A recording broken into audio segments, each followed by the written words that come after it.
All right. I had to write out all the network stuff. Oh my God, will you shut that crap off? This is Truth Frequency Radio. The wicked one, obviously under heavy Masonic influence. The network clock is screwed up. The network clock is actually screwed up. So, jeez. I don't know what's going on. But I know that I'm here with you guys, and happy Saturday. We have 2 fun-filled hours of the portal just right there on that, just breaking the horizon now. So, I don't know about you, but I always love it. Hey, hi, Monster Radio. How's it going, man? Thanks for coming in. Great to see you. Thanks so much for stopping in.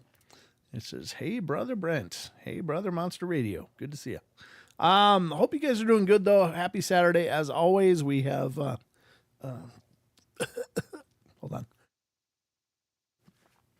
By Go Beta, we have a full boat of paranormal goodness. I've got the news coming up. I've got the detector running again. I wanted to test it again tonight. Now here's the thing. This is not going to be a ghost investigating show, just so you know. So if you're one of those people like, I've just got it out just to let it run and just to see. It's been triggered once tonight, but it does a weird trigger sound, so I'm not sure. I'm just kind of using it in the studio here just to see if anything triggers that as we go.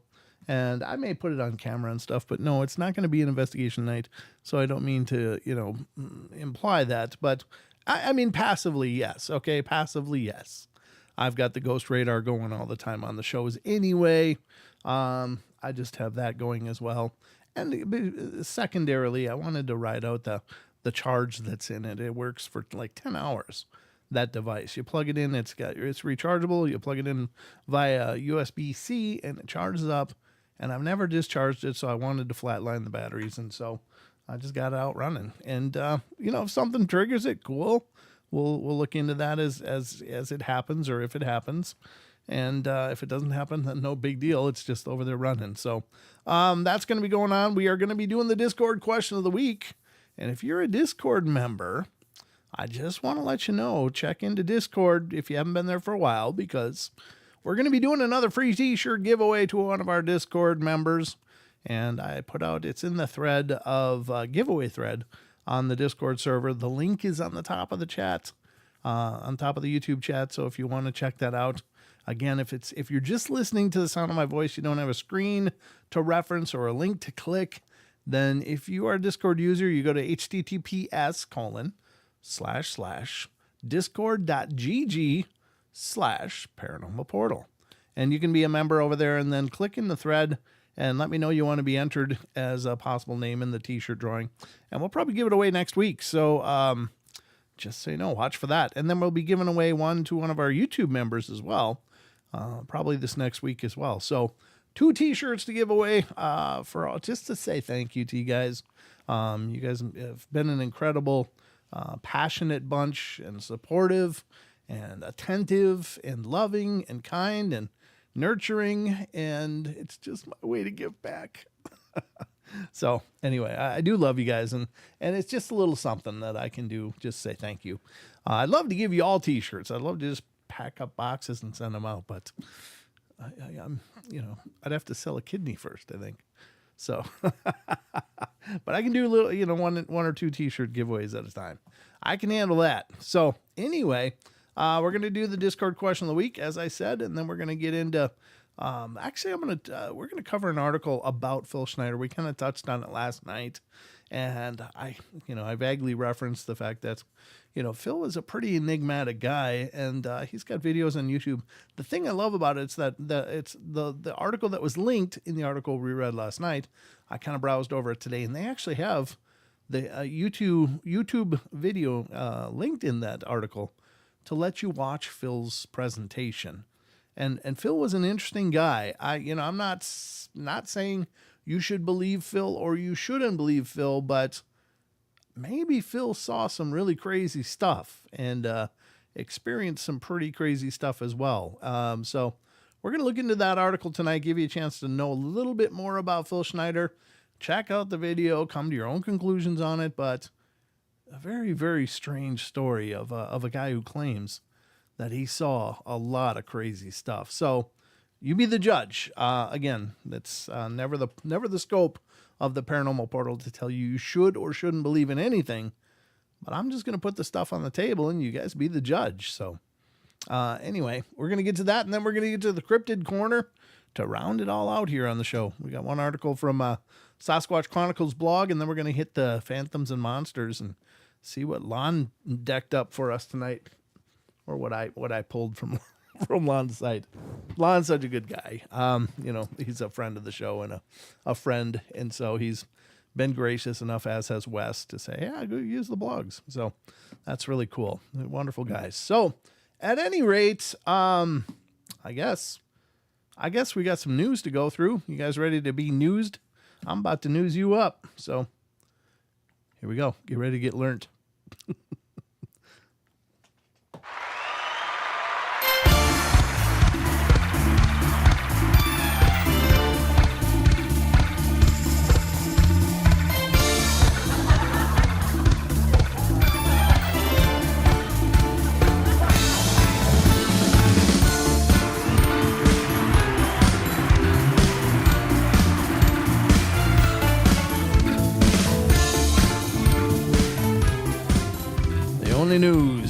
The only news that he trusts. John Stevenson.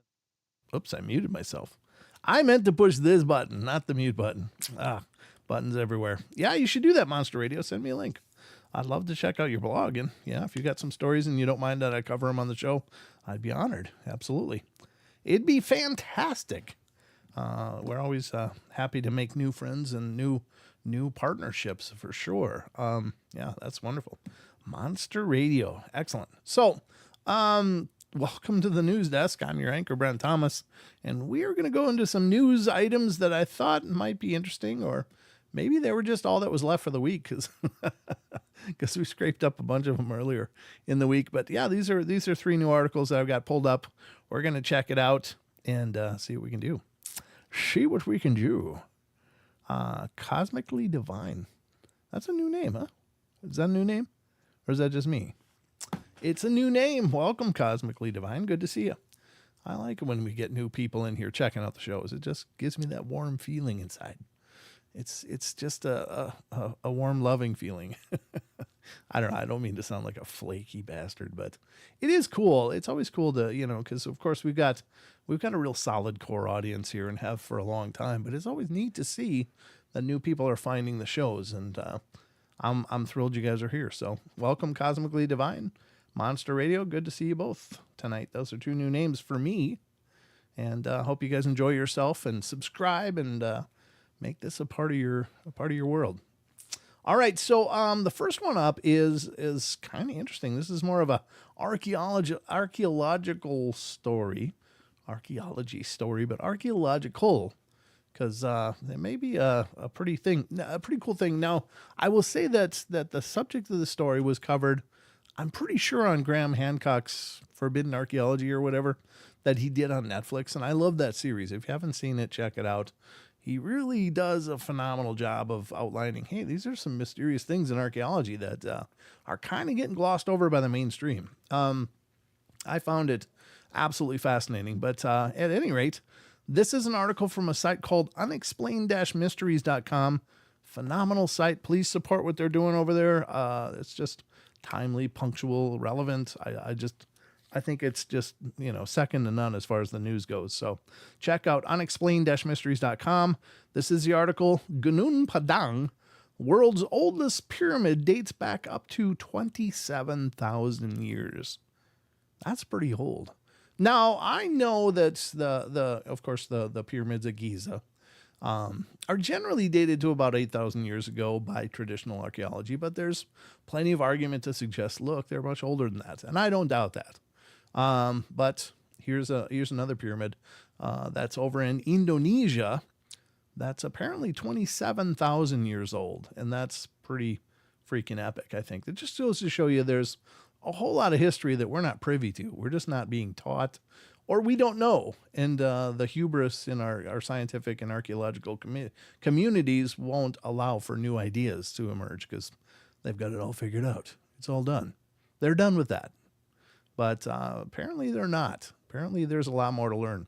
So let's check out this article. It says the enigmatic archaeological site in Indonesia has the potential to be the oldest monolithic structure on Earth. Wow, fantastic.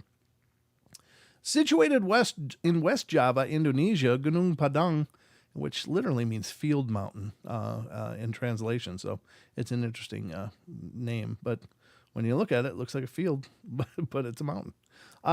It has long remained one of the most mysterious and hotly debated sites in archaeology. Located 885 meters above sea level, the site, which covers an extinct volcano, consists of a series of steps and terraces and is home to thousands of hexagonal stone columns that are strewn everywhere.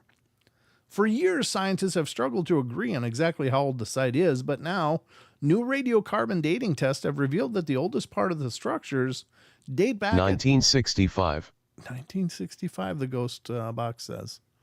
I don't know what that dates. If somebody wants to look up the relevancy of 1965, does it have anything to do with pyramids? Let me know. Could be interesting. I don't know. Maybe that correlates. It says, for years, scientists have struggled to agree on exactly how old the site is, but now radiocarbon testing has revealed the oldest parts of the structure to date back at least 16,000 years and could even date back as far as 27,000 years. Construction was abandoned around 14,000 BC before beginning again between 7,900 and 6,100 BC. The most recent part of the structure was completed sometime between 2000 and 1100 BC. If Gunung Padang is really over 16,000 years old, then it predates the Egyptian pyramids, Stonehenge, and even Turkey's Göbekli Tepe, a site that had already shaken up our understanding of what our ancestors were capable of around 11,000 years ago. Beyond that, if construction of the site dates back 27,000 years, then it completely rewrites the history books and opens up big questions about our history. Researcher Graham Hancock, who covered Gunung Padang in his Netflix series Ancient Apocalypse, that's the name of it, sorry, Ancient Apocalypse, I said Forbidden Archaeology or whatever. It has long suggested that the site was built by a civilization long lost to time. If these new findings are to be believed, he may be on to something all along. Yeah, I think so. I mean, certainly it's a great episode to check out if you only check out one episode, but I would suggest checking out all of it. Again, that site is called that series is called Ancient Apocalypse. It's very curious. There's a lot going on here, folks, and it's not in the history books. So why not? Why not? Do you ever wonder that? I do all the time. But anyway, that's the first article up tonight. Maybe you didn't know that before tonight, but you know now. And if so, you're welcome. All right, let's get to the next one. And this one is coming from, again, unexplained-mysteries.com. And this says, oh yeah, I remember this one. I sometimes I pull these things up throughout the day and I'm like, what is that? Oh yeah, I remember. So this one has to do with Loch Ness. So witness reports seeing a huge black mass in the waters of Loch Ness.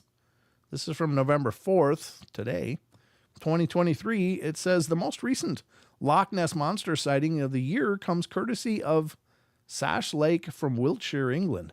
Why does it say of the year? The most recent of this year. I was thinking it was like the first. I don't know. My head. The peak tourist season may be over or be far behind now, but that hasn't stopped sightings of reports of the iconic monster being submitted to the official Loch Ness sightings register. The latest entry, which concerns a sighting that occurred in October 7th, was reported by Sash Lake, who had been traveling by coach. Oh man, look at that word. From Drumnadrochit, I think, when he spotted something in the water. It was around 12:20 p.m. and the rain and mist had rolled in, partially obscuring his view. Something caught my eye for approximately 5 seconds and made me jump out of my skin. I saw a huge black mass hump in the middle of the loch, roughly the size of a double-decker bus. Ooh, big. I would say it was around 75 to 100 yards from me. I was confused and in disbelief. I jumped to my feet to get a better look. Trees completely blocked my view for about 5 to 8 seconds, and then there was a clearing in the trees, and when I looked back to where I saw the black mass hump, there was nothing there. Given the poor weather conditions and the trees obscuring his view, it's difficult to know if he really did see something unusual in the water or if his eyes were simply playing tricks on him. We also don't know if anyone else on the coach saw the same thing. Whatever the case, though, it is certainly an interesting sighting. And the source is apparently the Loch Ness Sightings Register. So, I don't know. Maybe. I don't know what the Loch Ness Monster is. I know there was a huge new effort earlier this year. Our friend Ken Gerhard, who's a cryptozoologist, was over there as well. And I haven't had a chance to talk to him about it. But, I'm dying to know if they caught anything or did they find anything or would we already know? If they really found something revolutionary, would we already know? Or would we wait for some episodic show to reveal? I don't know. Makes me wonder. A lot of people suggest that, well, they didn't find Bigfoot. I'm finding Bigfoot because if they did, we'd already know about it. It would have been some kind of huge press release. But I don't know. Maybe not. But maybe it would be, released right away. I'm not sure. But at any rate, maybe they found some interesting things during that latest survey, and that'll help the future of research efforts over there. I don't know. What do you guys think? Is there a Loch Ness Monster? Is it really out there? Maybe. I don't know. Could be a big eel. Could be some other monster fish. I don't know. Again, I always refer to that Jeremy Wade, that really He's such a diesel guy, but he's out there fishing. He had that show called River Monsters, I think, on Animal Planet. And God, some of the things he would haul from those lakes was just frightening. I mean, they were definitely easily man-eater size, and these were a lot of freshwater bodies where you'd think, well, you get a 5-pound bass and you're happy. And then there's some, 80-pound lunker down there that could, swallow you in one shot. It's like, oh, I don't know. It wouldn't surprise me. I think there's these bodies of water, especially the old bodies of water. They probably have a lot of things lurking in them that just aren't normally seen. So at any rate, that's about the Loch Ness Monster. Whether you believe in it or not, it's up to you, but that's the latest news anyway. Another sighting, as it were. One more to go on the news tonight, and this is an article again from unexplained-mysteries.com. I got to remember to breathe. I get to the end of my breath. It's like, I get to the end of the air that I got saved up. It's like, oh, wait, I should inhale. Anyway, it's the way I work. All right, from unexplained-mysteries.com. This one is from November 2nd. This one sounds kind of interesting. I don't know what to make about it. I don't know much about this kind of thing at all, but it's from Space and Astronomy. And it says, evidence of protoplanet Theia, I think that's pronounced Theia, was found deep inside Earth's mantle. I guess we were eating planets at one point here, folks. Let's see what it says. The findings could not only solve the mystery of the moon's formation, but also the mystery of two large subsurface blobs. While the exact circumstances that brought about the formation of the moon have long been debated, today most scientists tend to subscribe to a theory known as the giant impact hypothesis, which suggests that the moon formed from the debris created by a cataclysmic impact between the early Earth and a protoplanet named Theia, approximately 4.5 billion years ago. Definitively proving that this happened, however, has long proven a challenge because nobody's been able to find any direct evidence that Theia ever actually existed. Now, though, that could be set to change thanks to a new study of two mysterious blobs of material previously discovered at the bottom of the Earth's mantle near the core. How did they discover this exactly? I mean, somebody down there digging that we don't know about? How do you discover stuff in the bottom of the Earth's mantle when we've never been there? I don't know. These blobs are much hotter and denser than the surrounding material, and for years, scientists have been left scratching their heads over how they came to be. The answer, it turns out, might just kill two birds with one stone. According to Caltech geodynamics researcher and study lead author Qian Yuan, these blobs may in fact be the evidence of Theia that scientists have been searching for. Simulations of the Great Impact suggest that at least some intact pieces of Theia's mantle may have persisted in the Earth's mantle throughout Earth's history, the study authors wrote. And while the research doesn't prove the hypothesis outright, it does add significant credence to the idea that the moon really did form from what was left behind after Theia collided with the Earth. Evidence of this mysterious protoplanet, it seems, may have been right beneath our feet all along. There you go. I don't know. You be the judge again. Hell, I don't know anything about this stuff. But I do know there's a lot of mystery behind the moon. Again, the orbit is atypical. The size of our moon is extraordinarily atypical to our planet size.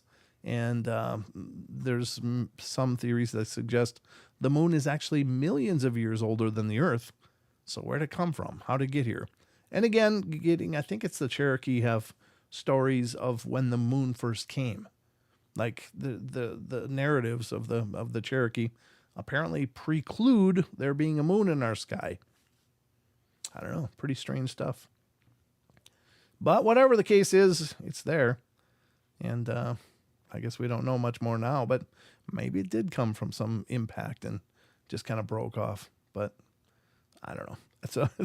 It's above my pay grade, so whatever. But I will tell you that we've now reached the end of the news. So I hope you learned something. I hope you feel like you have gleaned some measure of information that you didn't have when you first got here. And if so, once again, you're welcome. All right, back to the rest of the journey.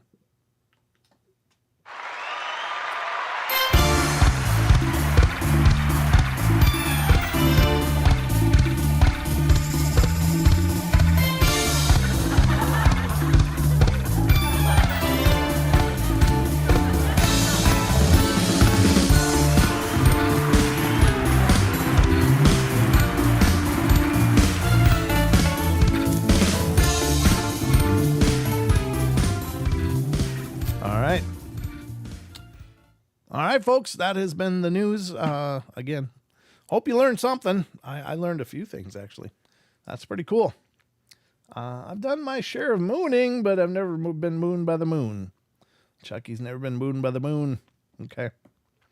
Well, you're not looking then. It's all one big moon, brother. We're all getting mooned. So let's see. All right, I'm just looking at there's another one, Conrail fan. I always thought Catfish Dave caught big catfish till I heard about the whales catfish. Oh. Is it? I don't know about the whales. Is that one of those that Jeremy Wade pulled up?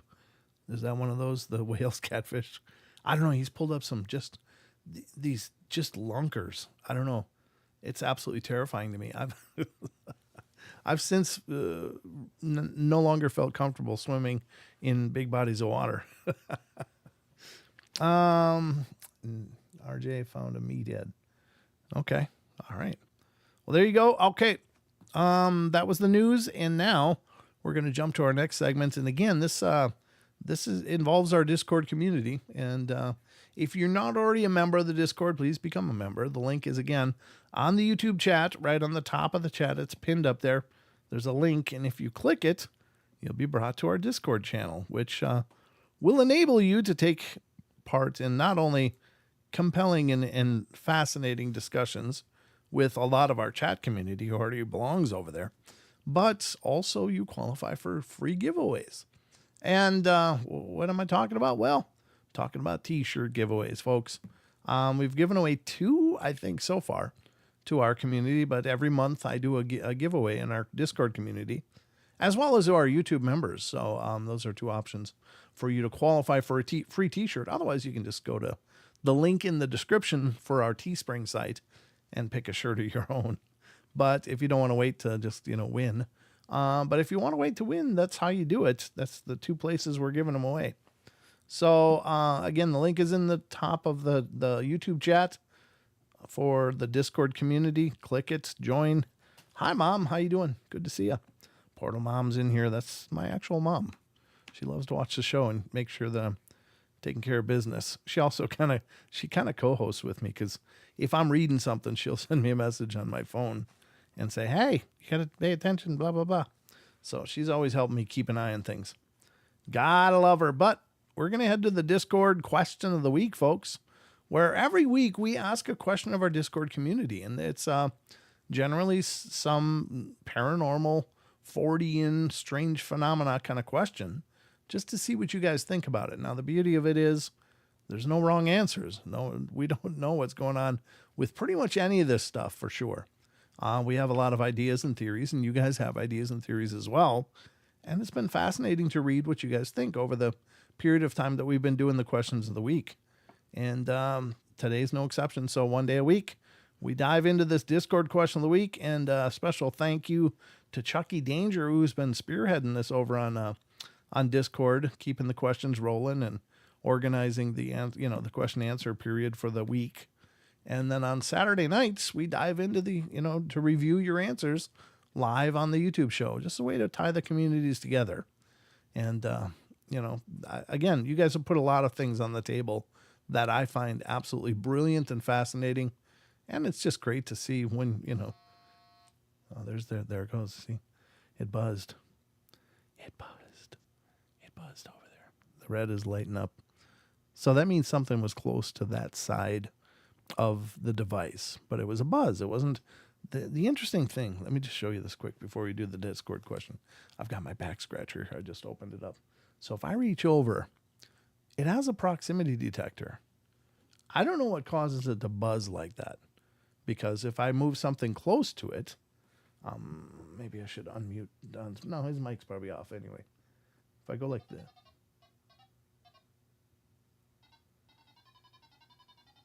It does a beeping thing, but when it lit up before, it just burned. So I don't know what that is. If it's some other detection other than proximity, it's kind of new to me. The device is kind of new, so I'm not really familiar with it. But as you can see, I'm moving my hand over here. There's nothing I can do from where I'm sitting to trigger it. That's why I had to get up my back scratcher and, get close to it.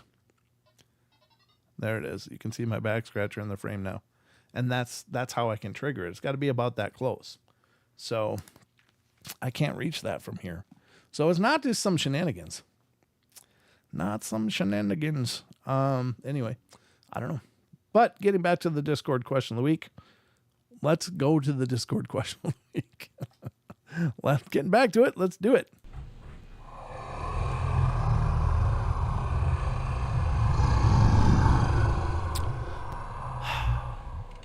There we go, ladies and gentlemen.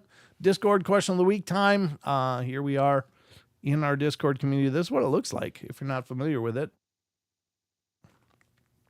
This is the Discord server.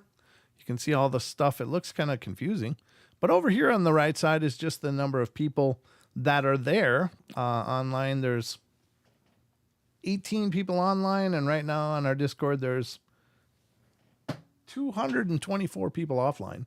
So we've got a pretty decent sized community, but I can't say a lot of these names are not real active. They don't pop online much, if ever. It's like they joined and then just kind of disappeared, but that's okay. I mean, there's no requirement of participation to belong. Just glad to have you guys here. But over here on this side are the threads. So there's different categories that we have outlined that you can talk about. When you join, you're being in the general here. So this is the first thing you'll see is the general tab. The question of the week is just above that. So if you click on that, that'll bring you to our question of the week, where we have not only the question, which looks like this, it's highlighted, and then you can answer below that by typing in the box down here and then hitting enter. But there's also episode discussions that are there. There's a Bigfoot thread, Dogman thread, there's ghosts, there's UFOs, extraterrestrial encounters, there's cryptids, there's music. Sometimes you'll find some really cool eclectic music. Some of our community have posted in here. It's really fun. Strange phenomena, and even a paranormal library where people have been reading books and they're recommending books to each other, which is really cool. And even a movie section where they watch movies or videos and stuff that they want other people to check out. So very cool. It's been a really fantastic community. There's some wonderful people having amazing discussions in there. So please join. Love to have you there. Oh, also, this is the giveaways up here. Giveaways. And this is where people enter to say, hey, I want a shirt. Okay. So if you want a shirt, you join our Discord community, click on giveaways and say, hey, sign me up. I did say, just say enter me, but then it sounds so absolutely inappropriate. So now there's a lot of laughy stuff going on in there because I'm an idiot, but that's okay. Anyway, just say sign me up if you would, please. So let's go to the question of the week. This is tonight's question. Once again, special thanks to Chucky Danger for lining this up for us and posting the question for people to answer. Question of the week: lake and river monsters like Nessie and Ogopogo have had many different theories as to what they are. From the classic plesiosaur, giant eels, giant leeches, long-necked seals to interdimensional creatures. According to your own theories, what do you think lake monsters like Nessie and Ogopogo are? What are these names? What are the names of your local cryptid or cryptids? So I've lived near two of them. When I was back living in the area of Portal Mom, we had Peppy, Lake Pepin monster. There was Peppy apparently out there. I never saw it. Grew up on those shores, never saw anything. Now where I live now in the north tip of Idaho, we've got the Ponderay Paddler. This lake apparently is legendarily a lake monster in it as well, or lake monsters. I don't know, but I've not heard of any local sightings or recent sightings. Every once in a while, somebody, oh yeah, my cousin Phil saw it. I don't know. Anyway, it seems wherever there's a body of water, there's almost always a legend associated with some kind of lake monster. I will say that Peppy from Lake Pepin that I was talking about growing up next to, that was based on a local First Nations legend, and I think they had a name for it, but I think it's translated to the tipper of canoes. I mean, it just could have been a huge sturgeon for all we know. I mean, I don't know. Maybe they knew, maybe they didn't. I don't know. at any rate, there are a lot of legends. So great question, Chucky, and let's check out the answers. Eric the Purple Hobbit weighing in first says, an as yet unknown species. I believe that Nessie is our future, so we should treat it right and let him or her lead the way. Show Nessie all the beauty it possesses. Way too many S's in that one. I mean, seriously. I need a cold one after spelling that. Inside JK. I think they are just an amalgamation of critters. Yeah, it might be. They might be just mistaken identities, a whole lot of them. And they kind of amalgamate in the stories to become this really different creature altogether. Alleluia Goat says, I wonder if when you add into a house, if the ghost can go into new... What? Oh, you're on the wrong question, Hallelujah. I don't know where that is, but it's a great question. So if you had a haunted house and you added onto it, can the ghost then access those? I imagine. I don't know.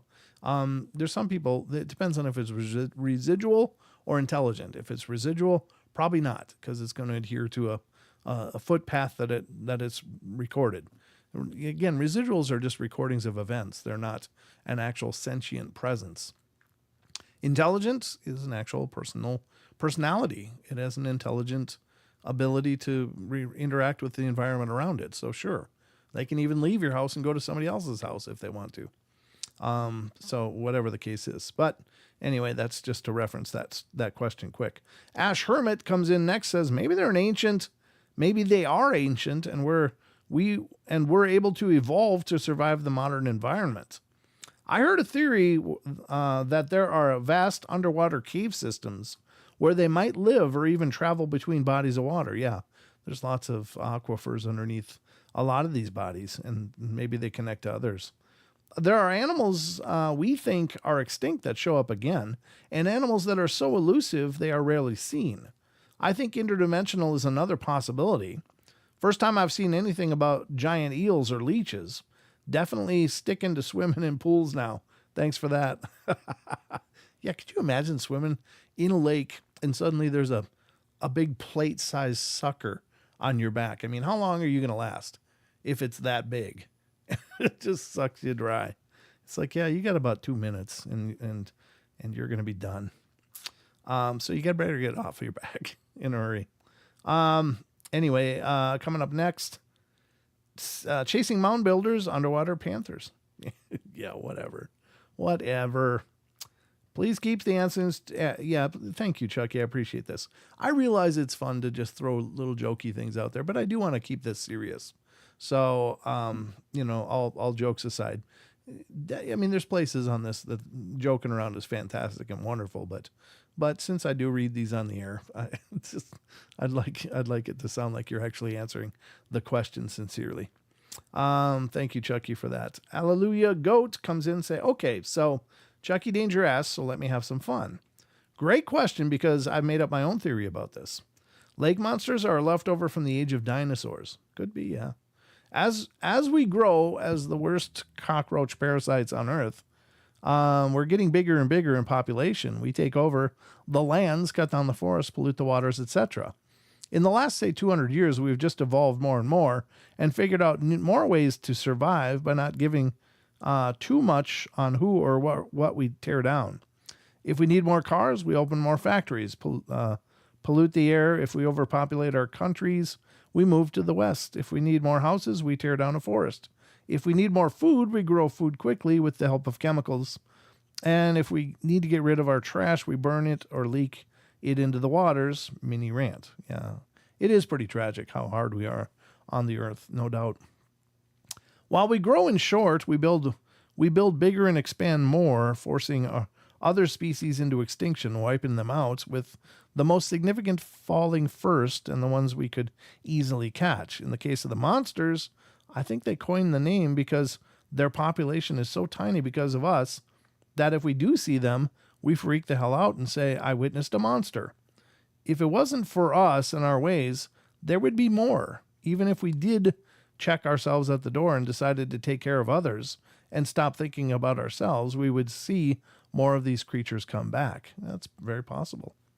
This just isn't for lake monsters. What about Bigfoot? Who's to say that they're not just an evolved Gigantopithecus blackie? Yeah, I think Gigantopithecus was probably a predecessor of the orangutan, but at any rate, it could be. I'm not saying it can't be. Perhaps if they are not smart enough to evade the more intelligent apes, and what if they were finally figured out that they only had a stick and other apes had sharp sticks? It was too late, so they retreated and hid, or maybe Bigfoot is another tribe of people here, and we simply ignore them because they're too busy counting our money. What about black rhino? If one of them showed up now, or a legendary Tasmanian tiger showed up, people would call it a monster. Following things to go, some elephants, gorillas, or vaquita. I'm not sure what vaquita are. Anyway, that's my theory. Real animals, stupid, greedy humans. If we win, they lose. If we can't eat them, they will look good on our walls or as rugs or on our floors. If I ever catch a lake monster, I'm skinning it and making a tent. Well, that's kind of a, after all the rant, that's kind of a bad ending. If you catch one, you should release it back into the waters. All right, Karen Alberting comes in next. Thank you for all those thoughts. You're right. I think we could be very well impacting things in a huge way and possibly creating monsters just out of rarity. You're right. Karen Alberting, I think they are an extinct creature of some sort. They keep finding things that were thought to be extinct, so it's not out of the realm of possibility. Whether or not it's of the dinosaur age, I don't know, but I think it's something from ages past that has somehow managed to survive. And there's a breeding population, I think. Though not prolific. Yeah, it very well could be. Hallelujah Great comes back in. I never thought about the breeding population. Now that I am, it's sort of interesting. So many questions like, can they breed in their current climate? Or are they like a sea turtle and have to swim from Mexico, Australia, or if they have to travel to breed, can they even get to where they need to get it on, or are they locked in their lake? Ooh, can they walk on their flippers across land? I mean, yeah, it's first, I guess those are all very true questions, but we don't know what it is. Does it have flippers? Could it be some more like an eel? The undulating, humps sounds more eel-like to me. Even if it was a plesiosaur, it probably wouldn't have the bumps and bumps above the surface of the water. It would have a bump or two bumps, but not a series of them that are sometimes reported. Grumpy Owl comes in and said, sorry, I'm just listening to the show now and heard your question. No, I didn't smell any smoke. I don't remember seeing it blowing smoke out either. Oh, that's from, I'm curious, would you smell the cigarette? I have no idea what this is about. Okay. Maggie M10 comes in. In Australia, on the central coast in New South Wales, we have the Hawkesbury River monster, a 20-foot plus creature that has been spotted swimming in the river on various occasions. Sightings date back to before early settlers and are a part of Aboriginal lore. During the 1800s, stories were shared with the early settlers of women and children being attacked by the Muliwonk, or the, how do you say this? Muruluwar, Aboriginal names for the river monster. The river is a sunken valley and very deep. Sightings of grayish creature 5 times bigger than a great white shark with snake-like head have been reported. Aboriginal rock art in the area, dating back 3,000 to 4,000 years, depict a creature with a long neck, thick body, and 2 sets of flippers. That does sound like a plesiosaur. Some of these carvings still exist in the Central Coast and Hawkesbury River areas today. I think these sightings are of a marine reptile, possibly plesiosaur or similar unknown animal. Yeah, that's fascinating. And if you think about it, there's some that suggest that some of the aquifers that do connect to like Loch Ness and possibly other big lakes around may actually connect to the ocean. So what if it was something that could make that journey through those aquifers out into the wide ocean and then I'll come back? I mean, I don't know. Just a thought. Oh, and then Maggie included a picture, which is this. Yeah, that does look like a plesiosaur, doesn't it? 3,000-year-old indigenous rock art found by Rex Gilroy near Brisbane Waters, New South Wales. Source mysteriousaustralia.com. That's cool. Wow. ZX81V2 comes in and says, apparently there's more water under the seas than on the surface. So if all this water exists, then it makes sense that animals like this could exist in higher pressure environments and only surface rarely. And tube cave systems are carved by the said waters. Interconnectivity we know nothing about. Yeah, that's a good point. Yep. Alleluia the goat comes in again, says, why? Well, that's why Earth is bowl-shaped to hold all this water. Bowl-shaped? Oh, are you speaking like the flat Earth kind of thing? Like dome or bowl-shaped? Yeah. I guess I don't know for sure, but I guess it could be. Like Karen Alberting pointed out, these fellas are definitely breeding. Rachel 101, Rachel gets it right, comes in. I think Nessie could be a giant eel for the following reasons. The plesiosaur, one of the popular theories of the species of Nessie, was a marine reptile, not a dinosaur. It needed to breathe air, so had limited protection from the Cretaceous extinction event. Ancient eels have gills, were able to survive by being in the deep ocean waters with no need to surface. The largest known modern eel species is the European conger.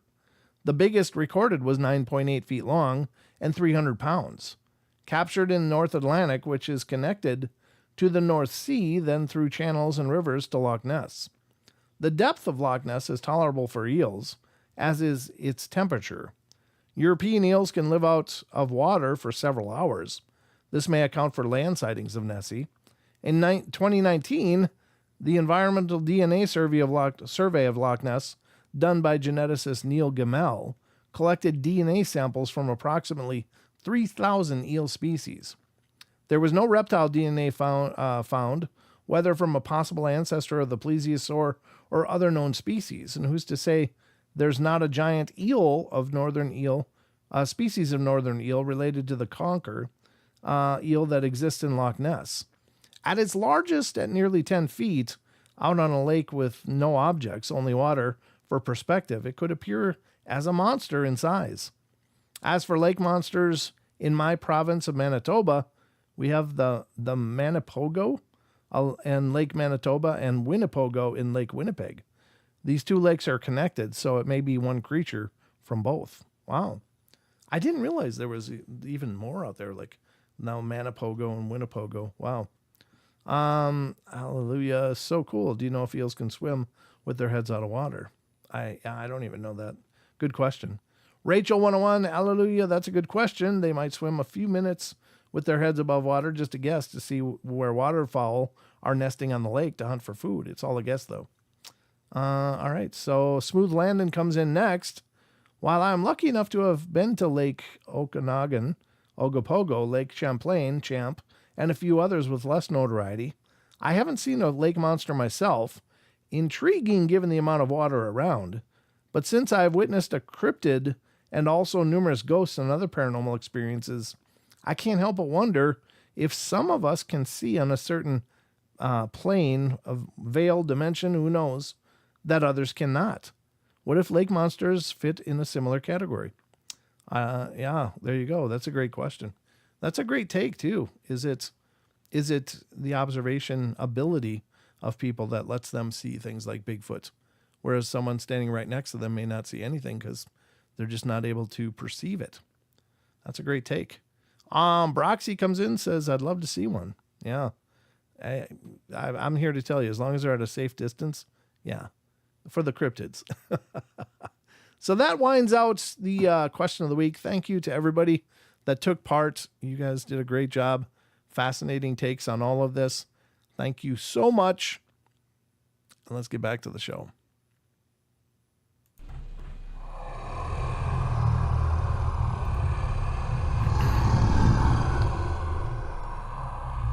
Boom, baby, boom. I got to turn that off before I go back to this one.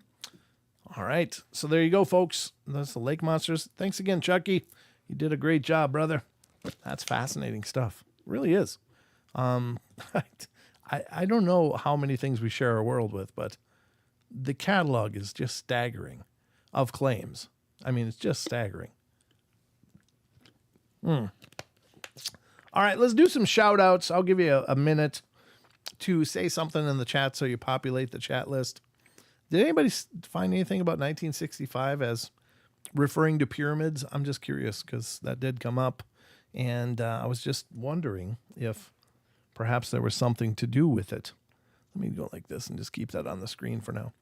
Because, hey, we just got to see if it triggers. But anything from 1965 having to do with pyramids, let me know. I don't see anything in there yet. But yeah, just say hi in chat if you want to shout out, if you would please. Because I'm going to do shout outs. That's how I roll, folks. All right. Has anyone heard of dragon sightings, say, within the last 100 years? Not anything that I would think was incredibly credible. I've seen alleged videos, but I think most of those, if not all of them, are just fabrications. I don't know of any for sure, but I love dragons. Don't get me wrong. I mean, I'm not sure I'd want to meet one because I don't want to get eaten, but I think they're just a fascinating symbol. And traditionally, in some cultures, dragons were the bridge between heaven and earth. I know that Christendom has kind of created a diabolical connection to the dragon, but in some cultures, they were a divine species that were the bridge from heaven to earth. So take that to mean whatever you wish. And I'm not putting down Christendom for that. I'm just stating a fact is all. So let's see. All right, we're going to do the shout outs now. I've given you a little bit of time. So let's see who's here. Not very many people are talking. I can't believe it. I thought there'd be a lot more of you. All right, coming up first, Aggravated Progressive, Birdie Cuda, Chucky Danger, Flyer Tuck, John Stevenson, John Temprin, Karen Alberding, Maggie M10, more of this, more of that, RJ Windwalker, Rachel Gets It Right, Renee Cruz, Smooth Landing, and Wizard Moon. You are our active chatters. Now there's more people obviously watching, but they're not chatting. So those are your shout outs. John Stevenson. Did I say John Stevenson? I think so. Hope so, because John's here. John Temprin as well. I saw dragonflies. I don't think that's quite it, John, but way to reach. Here we go. We're going to go into that article that I promised you about Phil Schneider. I think, I don't know. I think it's a good follow-up from last night since we did touch on it. It's, I think, compelling at the very least. And I can't say you should believe Phil Schneider's story face value, but I think you should listen to it and weigh it for yourself. Maybe you'll listen to it and think, that guy's a flake. He was just a mess. Or maybe you'll listen to it and go, that guy saw something, and they're not talking about it. So either way, I think it's worth looking into because, man, these rabbit holes go deep. They go really deep. And the Phil Schneider one is really, really creates, I mean, I'm all for, everybody I think is okay with UFO reports, extraterrestrial thoughts and ideas and stuff. But Phil's goes about 5 levels deeper into, hey, big cover-ups, covert testing, cooperation with ETs, et cetera, et cetera. It's just fascinating and even a little disturbing. Well, no, maybe not a little. Maybe it's a lot disturbing. So at any rate, let's check out this article from howandwise.com. This one is also, just like last night's article, written by Vicky Verma. It was 2 years ago. Last updated, actually this year. He updated it this year in July 23rd of this year. So that's good. He's still keeping it all updated and accurate. So I really like Hows and Wise. I really like what Vicky Verma's doing over there, covering just a whole host of incredible topics. Stop over there, support his site as well. Because, there's a lot of sites on the internet, but there's a lot of bad sites. There's a lot of flaky sites. There's a lot of fluffy, weird stuff. But these sites like this, I think that he's really taking it seriously. He's really grinding it out and putting it out there. So definitely needs our support. So stop over to howandwise.com. Okay, here's the article.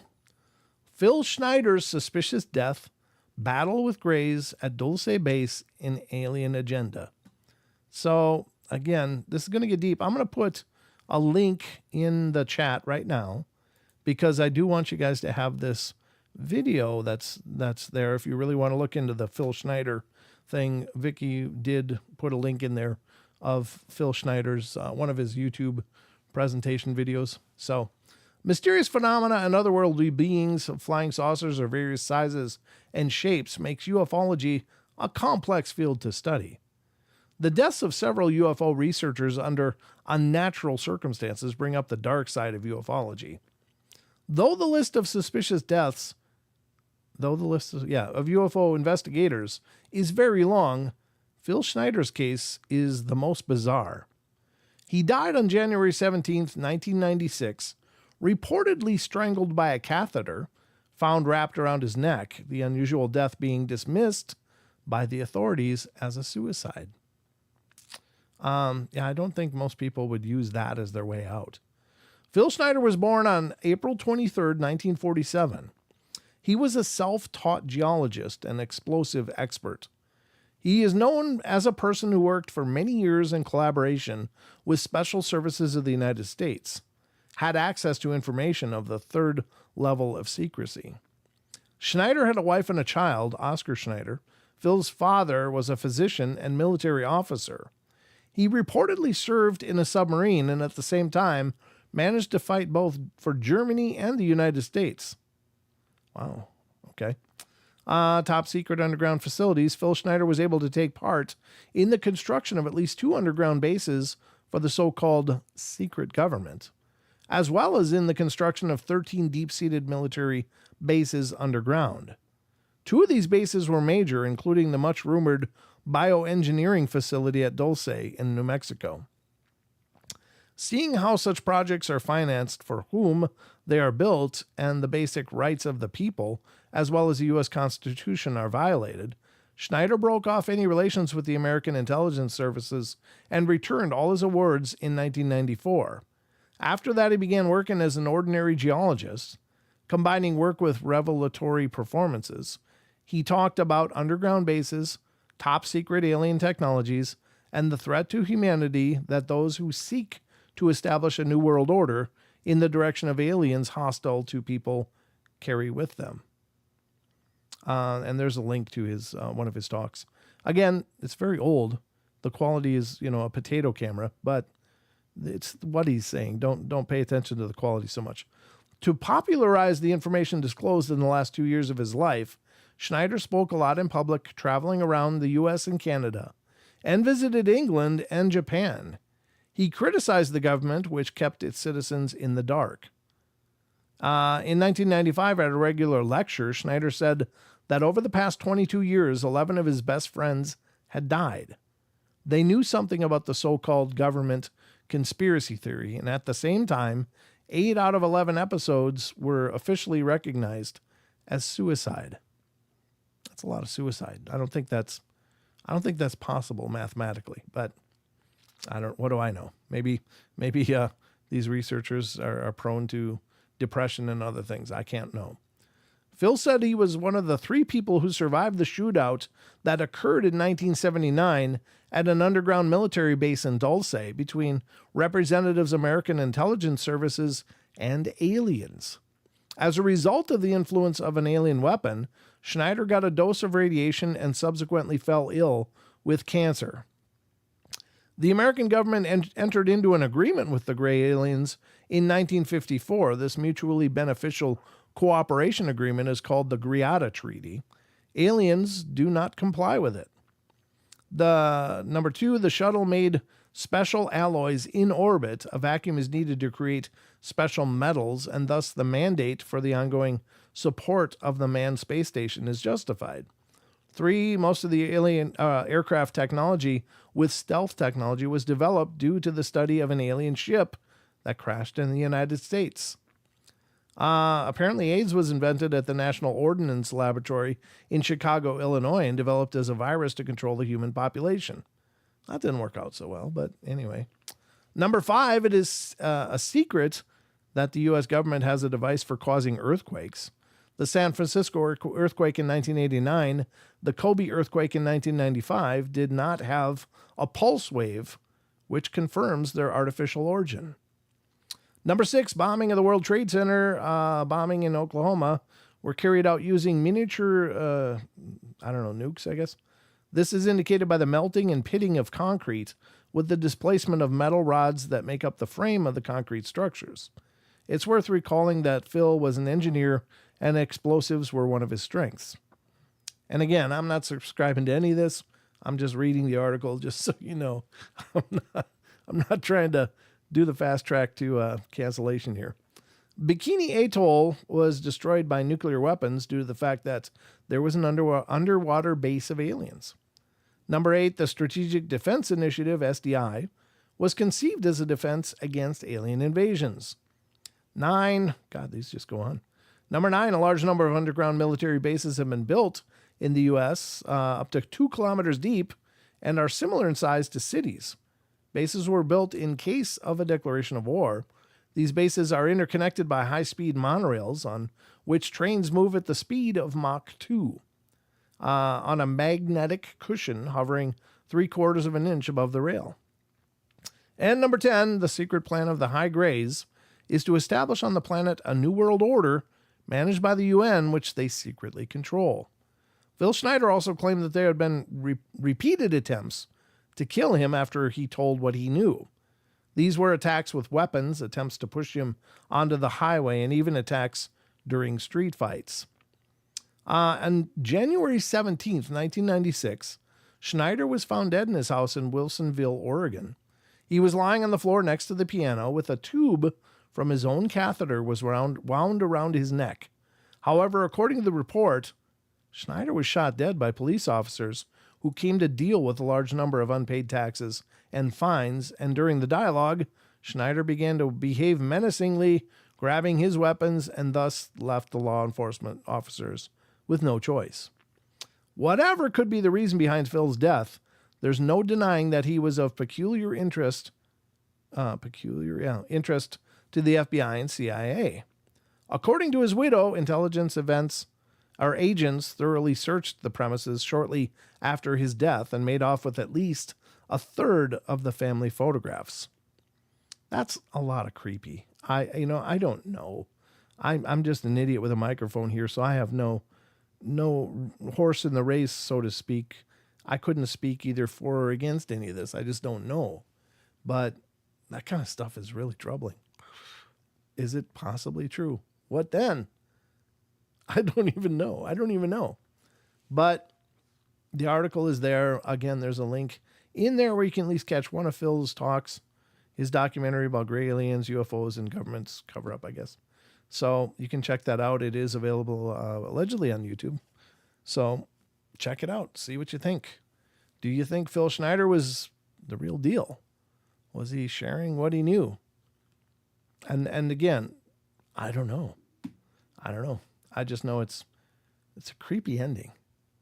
He apparently was strangled with his own catheter, but somehow was also shot by police.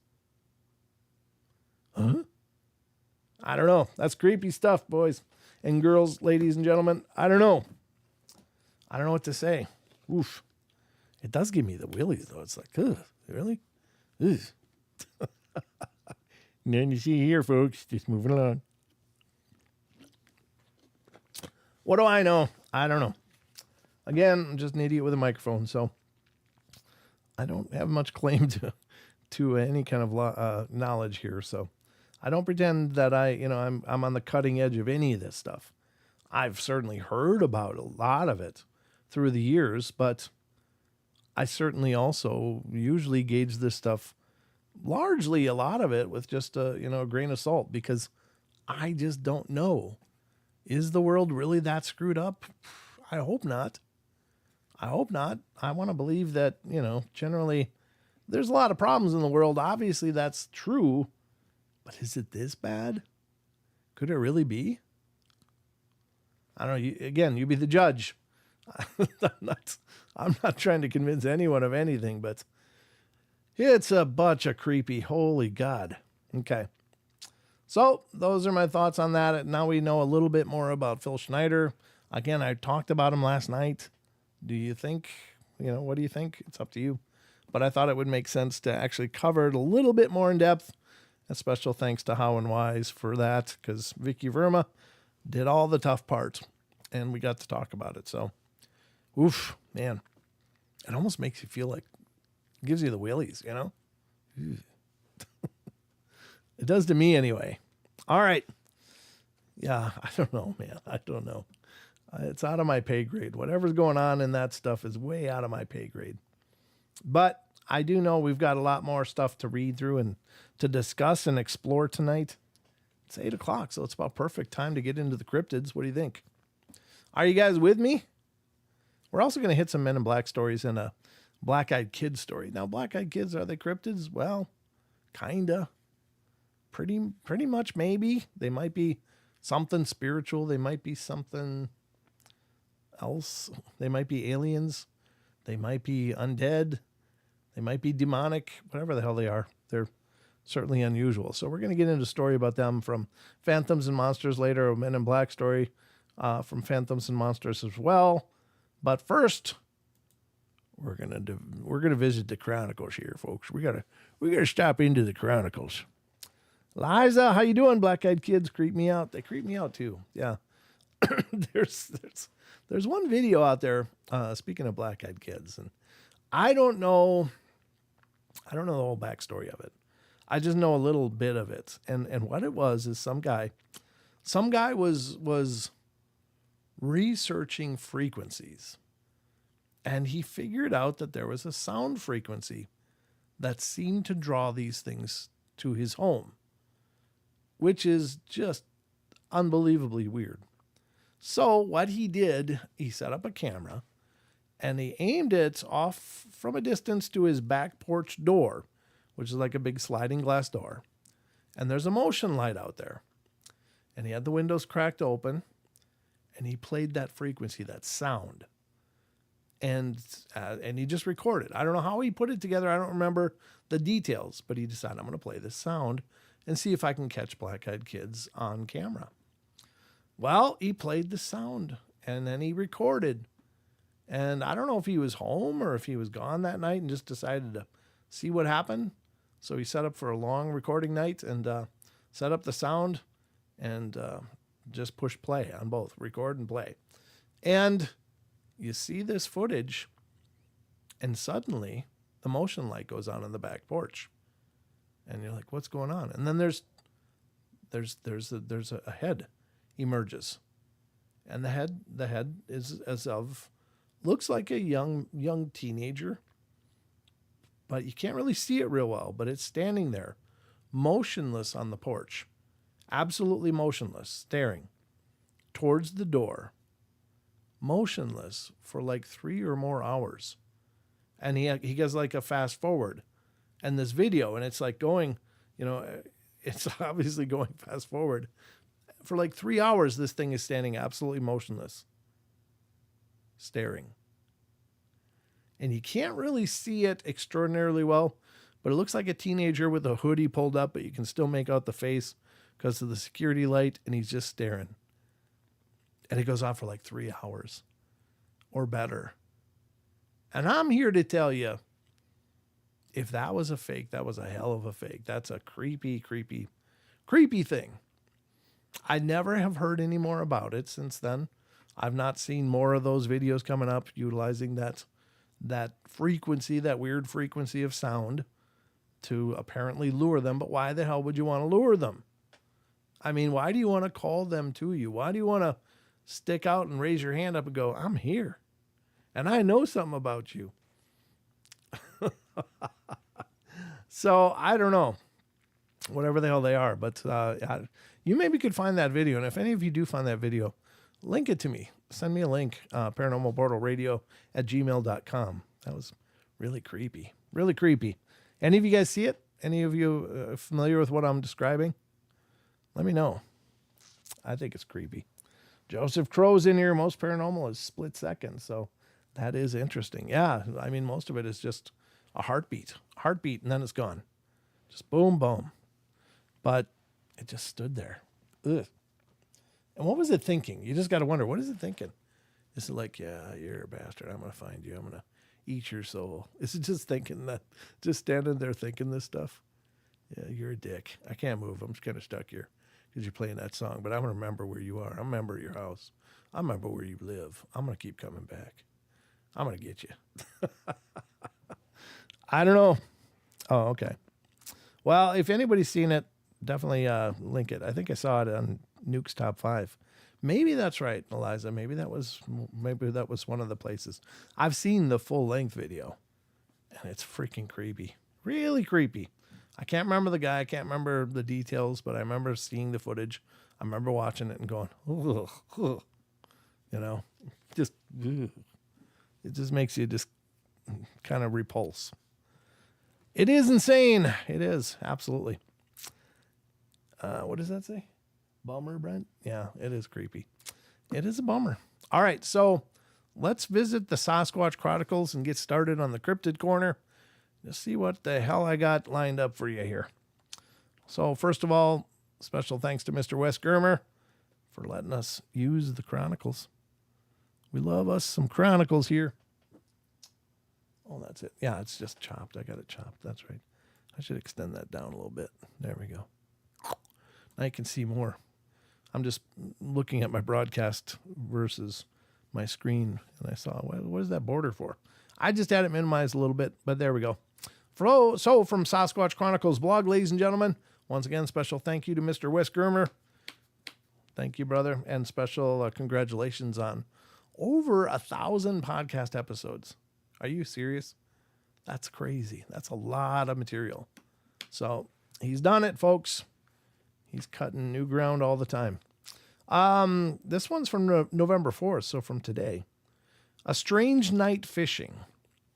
A listener writes, I manage a fishing trip for myself and anywhere from 7 to 12 friends year by year to Umbagog Lake State Park, which sits on the border between Maine and New Hampshire, about 25 miles south of the Canadian border.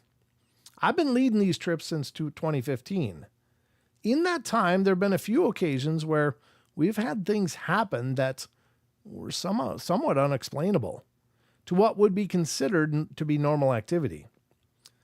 These specific occasions stick out in my mind. The first of the three happened in 2020 when we were able to get a campsite on the Rapid River outside the state park at campsites run by Northern Waters called Cedar Stump. We were at campsite number 4, close to nightfall. Across the river from us, a large branch started to shake violently and probably shook for about 10 seconds. That branch was approximately 8 feet off the ground. At the time, we thought maybe it was a moose or something tall that had gotten spooked by our presence and had shaken the tree. The next year we were at remote site number 13, which is our normal site, and my son reported that in the middle of the night, something whacked his head pretty hard. His head was pressed against the outside of the tent. We joked around that it could be Bigfoot. We also thought of snowshoe hares and coyotes that reside there, but there were no footprints or anything else, and we let that go. This is a kayaking fishing trip that I run. Just this past year, I was in a lagoon that exists near where the Rapid River meets the big lake, and I was fishing alone. While I was there, another incident of large branches shaking took place. This was at least the second, maybe third time I had witnessed this, and it spooked me. Having listened to your show, I've heard your guests describe a feeling that they got during their encounters that seemed like a clear signal that whatever it was wanted them to leave. And I felt that in an overwhelming way. I stopped fishing and got out of there as fast as I could. I have no idea what I am describing is, if it is any way related to Sasquatch, or if my interest in Sasquatch has caused me to interpret things in such a way that I attribute them to being Sasquatch. Maybe nothing that I'm saying makes any sense, and maybe some of it rings true. If you have a moment to read this and respond, I'm simply curious if the shaking of large branches, 8 to 10 feet off the ground, large enough that it could not possibly be from a squirrel or raccoon or anything else jumping around is some sign of Sasquatch that you've come across before. Any clarity you could provide would be certainly helpful. I love that state park and I have no fear, and I will be going back to that same campsite again this year. I truly appreciate your show and what you do. Well, I mean, for me, this is my take on it. So you didn't see a Sasquatch. You didn't see it at all. You saw something moving. What could make something move? Well, I mean, there could be maybe a moose over there rubbing antlers on a big stick, on a big branch. Could be rubbing antlers, could be, any number of things like that. I don't know. Unless you see it, I think it's always dangerous to jump to it's a Squatch. Just like it'd be dangerous for everything that happens while you're paranormal investigating to be a ghost. And a lot of people jump to those things. A lot of people go right to the phenomena. No matter what happens, that light flickered, it's got to be a ghost. Well, no, it could just be a surge. Could be just the bulbs about to blow. It could be any number of things. So you can't jump right to the phenomena. I think for it to be credible, you at least have to weigh it with possibilities. Obviously, this person thinks it's too big to have been a raccoon. A squirrel would never have gotten that branch moving. Too big as well. So what do you have? You have deer. You have perhaps coyotes. I don't know how they would get to 8-10 feet off the ground. But could there be something attached to that line that they could get to? Or maybe some group of deer is running through, hitting another branch or something that's triggering this rocking motion in one branch because it's somehow connected. Maybe there's an interconnected thing going on. Maybe it's a vine. Maybe something like that. I don't know. I just don't think you can, unless you've witnessed the actual phenomena being done by a Sasquatch, I don't think you can say with any certainty that it's a Sasquatch, because hell, the woods are full of animals and activity, just, actually bustling full. So is it a Squatch? Maybe it's a Squatch, but I don't think this person has enough to jump all the way to that conclusion, because honestly, I know there are maybe a surprising number of Sasquatch out there, maybe, but still everything we know about them would say that generally speaking, they avoid people. They get curious. They like to watch. They like to see and check up, and they, make noises. There should be, maybe if you saw that tree swinging and you heard a tree knock, or you had little things being thrown at you and you saw a branch swaying, okay, now you've got a couple of things that really does eliminate a ton of other possibilities. But the branch shaking by itself, I don't think you can just see that and go, Sasquatch. You can't end up there without really challenging it against everything. And maybe the person's doing all of that, but hadn't just outlined it all in the narrative. So I don't mean to jump to any conclusions about the writer, about the person submitting this, but, certainly in the narrative of the story, in my opinion, you can't just go from something moves, it's a Sasquatch. And just like, again, with everything else, if you see a light in the sky, you can't run to UFO.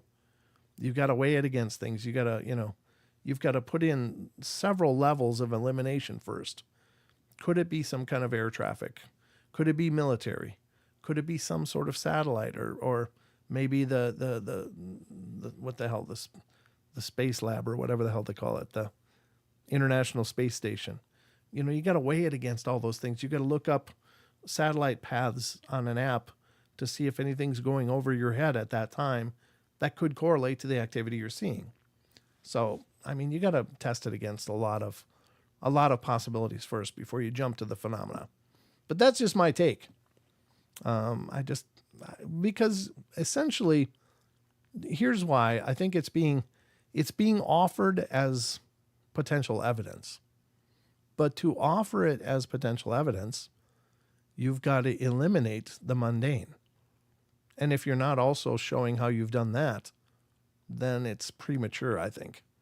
So that's, again, just my take. Take that or leave it. It's up to you. But I think it's possible. I'm not saying it's not possible. I think it certainly is possible.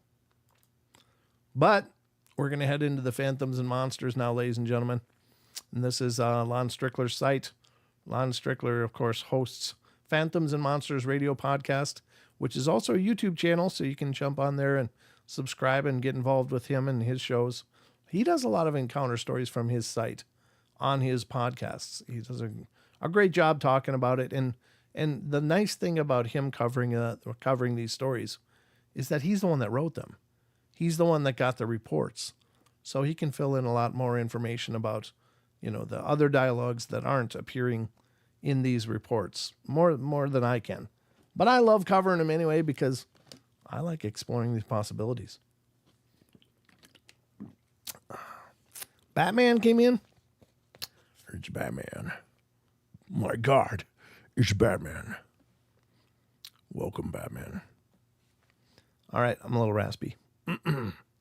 Yeah, Lon Strickler. Thank you, Maggie, for putting the link up there. Okay, so we're going to go to the first article here from phantomsandmonsters.com that I've pulled up.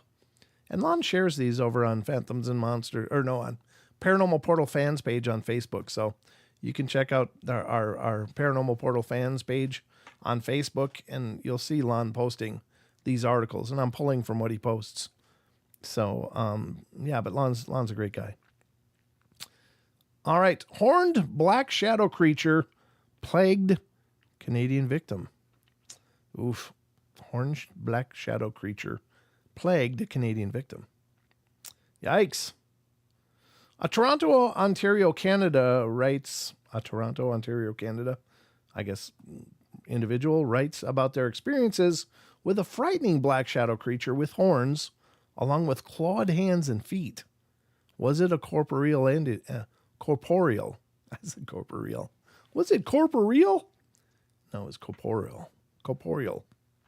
I received the following account. My experiences took place in the early 80s in Toronto, Canada.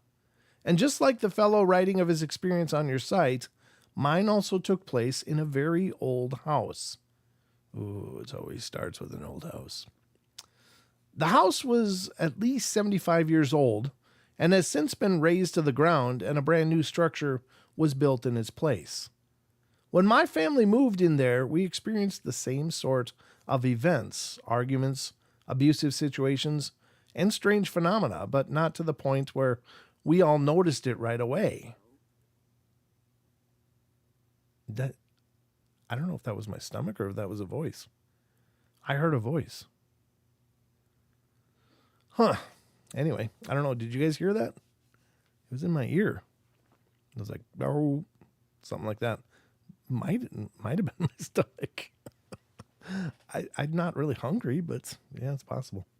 Where the hell was I? It says, not that we noticed it right away. In fact, my younger brother was a skeptic up to the point where things began happening to him as well.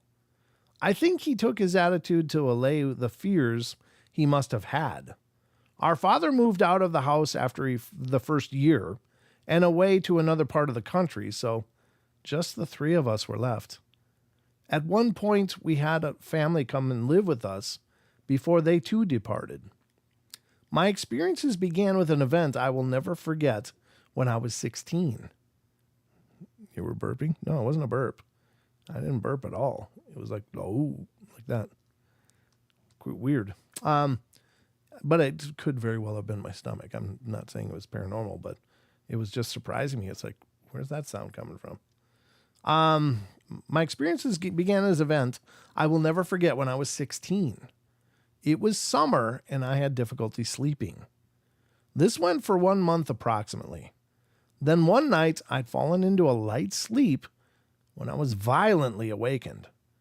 I recall hearing a sound that I thought was an explosion and thinking that our stove must have exploded in the kitchen below me.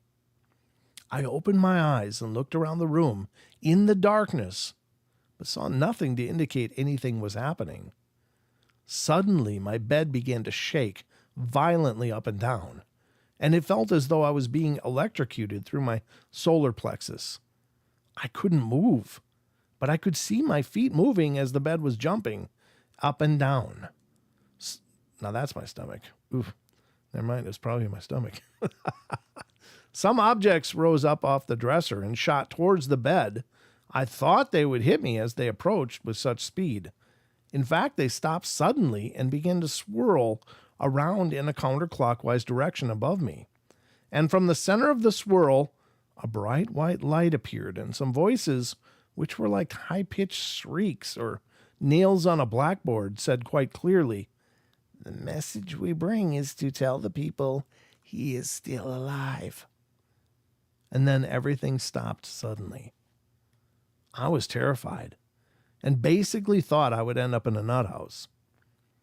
I remember shaking from fear so much I could barely get out of bed.